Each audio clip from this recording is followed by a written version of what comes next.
বর্ধমান কাটোয়া রাস্তার মধ্যে গর্ত থাকায় ঘটছে বিপত্তি। বর্ধমান কাটোয়া সড়কে দীর্ঘদিন ধরে রয়েছে একটি গর্ত।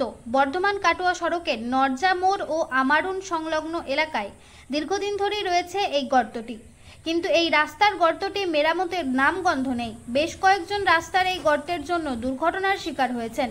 স্থানীয় মানুষজন দুর্ঘটনাগ্রস্ত বাইক আরোহীকে নিয়ে গিয়ে চিকিৎসাও করিয়েছেন।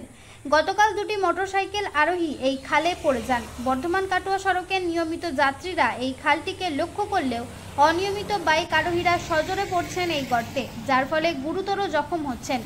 শুধু মোটরসাইকেল আরোহীরাই নয়, ছোট 4 চাকা গাড়ির ক্ষেত্রেও এই খালটি খুবই বিপজ্জনক। পাশাপাশি অ্যাম্বুলেন্সের রোগীরা হতে পারেন এই দুর্ঘটনার শিকার। বেশ কয়েকদিন ধরে এই গর্তটি রয়েছে, কিন্তু কর্তৃপক্ষ এটিকে মেরামতির ব্যাপারে উদাসীন।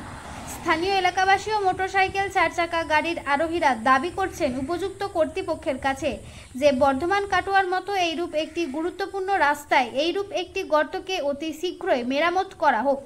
শুধুমাত্র তাপি মেরে ছেড়ে দিলে চলবে না, যত্ন সহকারে মেরামত করতে হবে, যাতে করে বহুদিন চলতে পারে।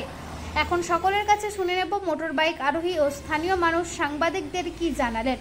সব খবর সবার আগে, মানুষের সাথে মানুষের পাশে। Report Faizul Sheikh, MBS. একটা ঘটনা আমারুন আর নরজার মধ্যে, নরজা থেকে আমারুন যেতে, নরজার মোড় থেকে নরজা বাস স্ট্যান্ড থেকে 400 মিটার মতো আমারুন দিকে গিয়ে রাস্তার মধ্যেখানে একটা জাতীয় সড়ক, প্রচুর গাড়ি ঘোড়ার চাপ, এবং ওই রাস্তার মধ্যে একটা 2 ফুট বাই 3 ফুটের মতো একটা গর্ত, এবং তার গভীরতা কমসে কম 8 থেকে 10 ইঞ্চি একটা গভীরতা হয়ে আছে। আজকে প্রায় 1.5 থেকে 2 মাস ধরে হয়ে আছে, এবং আমাদের প্রশাসনের বা রাজ্য সড়ক কর্তৃপক্ষর কোনো হেলদোল নাই ওটা বাগাবার মতো।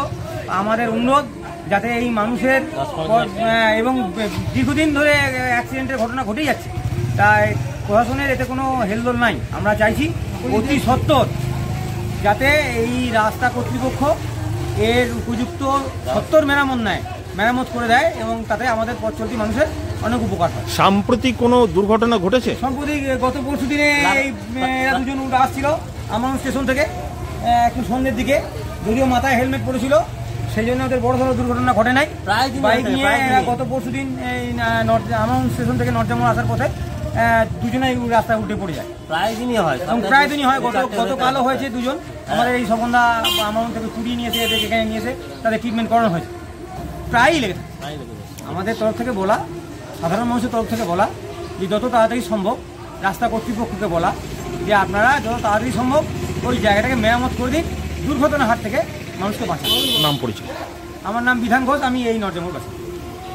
একটা গর্ত হয়ে রয়েছে, যার জন্য অনেক বাইক আরোহী 4 চাকা গাড়ির দুর্ঘটনা ঘটছে, এটা আমরা শুনছি। আপনি একজন বাইক আরোহী হিসাবে কি বলবেন? আমি তো আপনার প্রায় দিনকে আমি দেখছি মানুষের দুর্ঘটনা ঘটছে। এর জন্য মানে যে অফিসার ওরা যে ভুলটা করে গেছে, মানে ভুলের মাপ নাই। বহু মেয়ে ছেলে পড়ছে, আমরা তুলে দিচ্ছি, বলছি ডাকছি, এইগুলো তো দেখছে, বা এইগুলো তো ছোটোখাটো ব্যাপার। রাতের বেলায় স্কুটি মেয়ে ছেলে যাচ্ছে, পড়ে যাচ্ছে, এটা তো করে ভালো জিনিস করে নাই। তো এটা কি চাইছেন এখন? এটা যাতে বিডিওর তরফ থেকে বা কোনো প্রশাসনের তরফ থেকে যদি এটাকে মেরামত করে দেয় সামান্য একটা জিনিস, তাহলে মানুষ বিপদ থেকেও বাঁচতে পারে। দুর্ঘটনা কতগুলো ঘটেছে ইতিমধ্যে?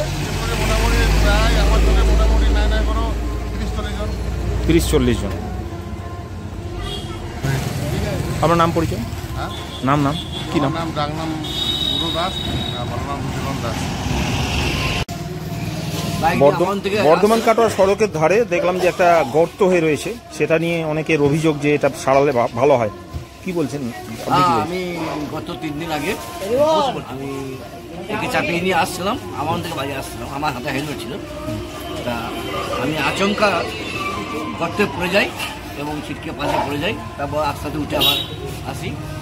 তারপরে এসে আমি দুজনকে বললাম যে রাস্তাটা এইভাবে ঠিক করে গেল, কেউ কিছু বললি না, এই রাস্তাটা বাগানে তো মানুষের বিপদ হয়ে যাবে, আরও বড় বিপদ হতে পারে। বাচ্চা ছেলে স্কুল যায়, সাইকেল স্কুল যায়, অনেক গার্জেন, মেয়ে ছেলে গার্জেন তার বাচ্চাকে নিয়ে স্কুল থেকে আসতে যাচ্ছে, স্কুটি করে, স্কুটি নিয়ে মেয়েরা যাচ্ছে। তাই এটি ইমিডিয়েটলি আমাদের প্রশাসন বা রাস্তার যারা অ্যাকশন করেন তারা যদি আমাদের এটাকে ব্যবস্থা করে দেন, তাহলে আমরা খুব ভালো লাগে, ভালো হয়।